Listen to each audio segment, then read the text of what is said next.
사와 함께 이야기 나눠보겠습니다. 안녕하세요. 네, 안녕하십니까. 군복무 중인 가수 겸 배우 차은우 씨가 수백억 원대 탈세 의혹에 휩싸였습니다. 지난해 에이펙 만찬에 참석했던 차 씨 모습 보고 이야기 나눠보겠습니다.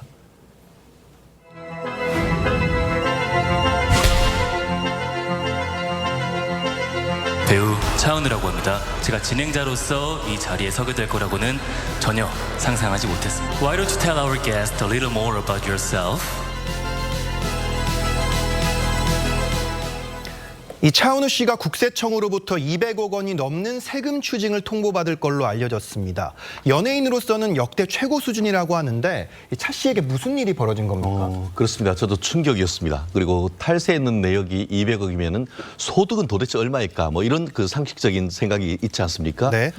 알고 봤더니만 그 기존에 있던 그 본인의 기획사에서 세금이 좀 너무 많이 나오니까 최대 한 45% 정도 나오니까 이거 좀 대책 세워야 되는 것이 아닌가라고 하면서 결국 본인의 부모님 명의로 한 이 법인을 한번 세웠는데 실질적으로 그 세운 법인이 이런 그 연예 기획사로서의 역할을 전혀 하지 않음으로써 네. 그럼에도 불구하고 거기에 그 기존에 있던 그 지금 대행사에서 이렇게 세금 계산서를 계속 발급하고 3, 4년을 했기 때문에 그 과정에서 부가가치세, 세금세, 어떻게 보면 소득세 등을 탈루했다라는 그 의혹을 받고 실제 이게 오늘 그 최근에 이제 문제가 불거졌지만 실제 조사를 받은 것은 작년 그 서울지방경찰청 4구에서 그 2025년 봄에 이런 그 조사를 받았다고 합니다. 맞습니다. 그렇기 때문에 그 내용이 전체적으로 했을 때 한 400억 정도가 된다고 하니까 결국 허위의 어떤 그 가상의 페이퍼 컴퍼니를 만든 다음에 이익을 빼낸 것이 아닌가 하는 그런 의혹의 핵심인 것 같습니다. 네, 그런데 차은우 씨 측에서는 억울하다는 입장을 보이고 있는데요. 구체적으로 좀 어떤 해명을 내놓고 있습니까? 일단 뭐 문제가 되고 있는 A 법인의 경우에는 모친이 운영하는 것으로 알려져 있죠. 지금 차은우 씨가 소속돼 있는 기획사가 판타지오라고 하는데 그 판타지오 대표가 그동안 수차례 변경되는 과정에 있었다고 합니다. 그러다 보니까 지금 연예인에 대한 관리가 소홀할 수 있다는 그런 우려 때문에 모친이 직접 엔터테인먼트사를 직접 운영을 하기로 결정을 했다고 하고요. 실제 대중문화예술기획업으로 정식으로 등록된 업체라고도 합니다. 그러니까 이것이 보통 탈세를 위해서 실체 없이 존재하는 페이퍼 컴퍼니가 아니라 실제로 차은우 씨를 관리하는 그런 업체라고 주장을 하고 있는 것이고요. 여기에 대해서 아마 충분한 적법한 절차를 통해서 충분히 소명을 하겠다라는 입장이고 아직까지 최종적인 결론이 나온 것이 아니기 때문에 그 부분도 한번 함께 지켜봐야 되지 않을까 싶긴 합니다. 네, 방금 언급해 주신 대로 차은우 씨 측은 모친의 법인이 대중문화예술기획업으로 정식 등록된 업체라고 주장을 하고 있습니다. 그런데 이 해당 법인의 과거 주소가 강화도의 한 식당인 걸로 나타나면서 또 다른 논란을 낳고 있다는데요. 그렇습니다. 어떤 법인이 있다라고 하기 위해서는 인적, 물적 실체가 있어야 되는 건 아니겠습니까? 네. 직원이 있고 사무실이 있고 업무를 해야 그 자체로서의 어떤 법인으로서의 어떤 실체가 있는데 네. 지금 그 세무업계 관계자의 말에 따르면은 이 그 모친의 명의로 된 그 대행사 같은 경우에는 서울이 아니고 뭐 사실은 지금 뭐 K-팝 스타건 이른바 얼굴 천재라고 하는 차은우 씨 같은 경우에는 네. 서울이나 전 세계로 확대를 하는데 이 회사 주소가 다른 곳도 아닌 차은우 씨 부모님이 운영하던 이 그 강화도에 있는 그 장어집이었다라는 것이죠. 그리고 실질적으로 가도 장어집이어도 한켠에 어떤 연예기획사 관련되는 사무실이 있으면 좋겠는데 현장에 가봐도 그런 연예기획을 실질적으로 하는 사무실도 없었다라는 그런 지금 실사 결과다라고 하는데요.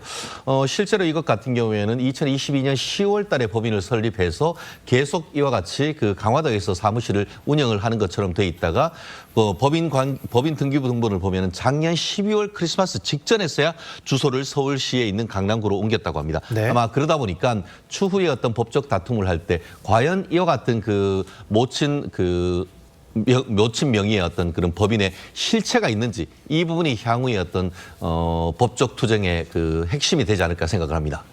네, 그런데 차은우 씨 측은 200억 원이 넘는 추징 결과를 통보받은 뒤에 이에 불복해서 과세전 적부 심사를 청구한 것으로 알려졌습니다. 변호사님, 차 씨 측 주장이 받아들여질 가능성이 있을까요? 세무조사 결과를 통지받고 난 다음에 과세전 적부 심사를 신청하는 경우가 왕왕 있긴 하죠. 예. 지금 납세 의무자 입장에서는 그는 납세 결정 자체가 굉장히 부당하다라는 생각이 드는 경우에는 네. 이러한 적부 심사 결과를 지켜보자라는 주장을 할 수가 있는 것이고요. 그러면 세무당국 차원에서 이러한 심사가 진행이 되게 됩니다. 그렇다고 한다면 차은우 씨 측에서는 이 해당되는 그 매니지먼트 업체가 실질적으로 차은우 씨와 관련된 그런 업계 관련된 행동을 했다라는 것을 아마 입증을 해야 될 것이에요. 여러 가지 네. 뭐 소명자로 어떻게 차은우 씨를 관리해 왔는지, 여러 가지 매니지먼트 업으로서 어떤 역할을 해왔는지에 대해서 충분한 소명을 해야 될 것으로 보여지는데, 근데 과세전 적부 심사라는 절차 자체가 현실적으로 실무적으로는 그렇게 납세 의무자에게 유리한 제도는 아니라고 할 수는 있습니다. 아마 이 단계에서는 과세 당국이 이미 과세한 부분에 대해서 다시 한번 판단을 받는 것이기 때문에 아마 충분한 소명이 이루어지지 않으면 아마 그렇게가 좋은 결과로 이어지지 않을 가능성도 있지 않을까 싶긴 합니다. 네, 다음 소식 짚어보겠습니다. 광양의 한 아파트에서 불이 나 새 아이가 고립되자 목숨을 걸고 아이들을 구한 40대 어머니가 화제입니다. 상당히 아찔한 상황이었다고 해요. 40대 여성 어머니라고 하세요. 4자녀가 있다라고 하는데 오후 한 5시쯤에 귀가를 하게 되었는데 아마 막내가 굉장히 어렸던 것 같아요. 막내의 예. 경우에는 함께 대동한 상태에서 주차 공간을 찾기 위해서 다시 이동을 하게 되었고, 그 과정에서 첫째부터 셋째까지는, 첫째가 7살이라고 하는데 되게 대견한 것 같아요. 7살짜리 첫째를 통해서 나머지 아이들은 집으로 올려보낸 것 같습니다. 네. 그리고 난 다음에 주차자리를 확인하고 난 다음 주차를 하고 다시 집으로 귀가를 했는데 문틈사이에서 연기가 나온다고 해요. 현관문은 열리지 않고요. 그러다 보니까 긴박한 상황임을 즉각 인지를 하고 위층으로 올라간 다음에 그 여러 가지 배관을 통해 가지고 윗집 주민의 도움을 받았죠. 예. 배관을 통해서 아랫집에 있는 자기 집으로 내려가게 되었는데, 그 과정에서 아이들이 지금 안방에 있는 것을 확인하고 119 신고를 통해서 급히 구조한 그러한 사건이라고 할 수가 있겠습니다.